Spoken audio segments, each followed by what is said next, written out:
Pemirsa, Korps Lalu Lintas Polri akhirnya memutuskan untuk membekukan dan juga menghentikan sementara penggunaan sirine dan strobo dalam pengawalan, khususnya untuk pengawalan kendaraan-kendaraan yang tidak mendesak atau bukan prioritas. Dan Korlantas Polri ini juga akan melakukan evaluasi menyeluruh terkait dengan pengawalan yang menggunakan strobo dan juga sirine. Bahkan ini Pusat Polisi Militer ini juga melakukan evaluasi internal terhadap anggotanya yang melakukan pengawalan begitu menggunakan sirine dan juga strobo. Masyarakat merasa jenuh begitu ya dengan bunyi-bunyi sirine dan juga strobo yang dilakukan pada saat jam-jam sibuk, misalnya pada saat jam berangkat kerja dan juga jam pulang kerja. Lalu bagaimana masyarakat melihat adanya evaluasi yang dilakukan pihak kepolisian dan juga TNI ini? Iya, cukup menjawab ya, dan sangat setuju. Karena kan selama ini kita kan pakai transportasi umum ya, di mana-mana juga macet, namanya Jakarta. Terus kalau misalkan ada bunyi sirine, terus mereka mau duluan, ya kan kita juga sama-sama punya kebutuhan masing-masing ya, harus pergi kerja, harus ke tempat tujuan. Jadi kalau misalkan ada kebijakan sirine itu diberhentikan, itu aku setuju banget sih. Jadi sama-sama lah, kita kan sama-sama bayar pajak ya.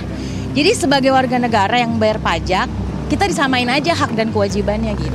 Kalau menurut saya sih urgensinya kalau ya pejabat gitu kan, mereka mau pulang juga kan, kita juga mau pulang ke rumah juga kan, waktunya aja menurut saya sih nggak signifikan gitu, waktu yang mereka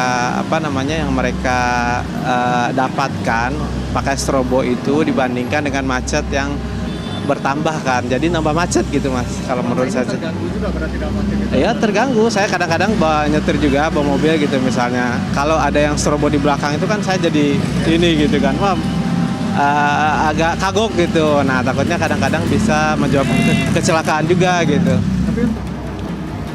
Pemirsa, sebenarnya Undang-Undang Nomor 22 Tahun 2009 tentang Lalu Lintas dan Angkutan Jalan atau LLAJ ini sudah mengatur kendaraan mana saja yang berhak untuk memasang sirine dan juga lampu isyarat. Selain itu, undang-undang yang sama juga mengatur kendaraan mana yang menjadi prioritas di jalan lengkap dengan urutannya. Mulai dari pemadam kebakaran, lalu kemudian ambulans, kendaraan pertolongan kecelakaan, baru pejabat atau pimpinan lembaga negara dan juga pejabat asing serta seterusnya. Dan diharapkan tentunya ini menjadi acuan untuk melakukan pengamanan iring-iringan di jalan raya agar tidak membuat masyarakat jengkel.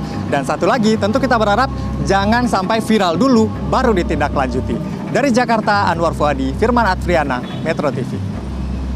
Jelajahi cara baru mendapatkan informasi. Download Metro TV Extend sekarang.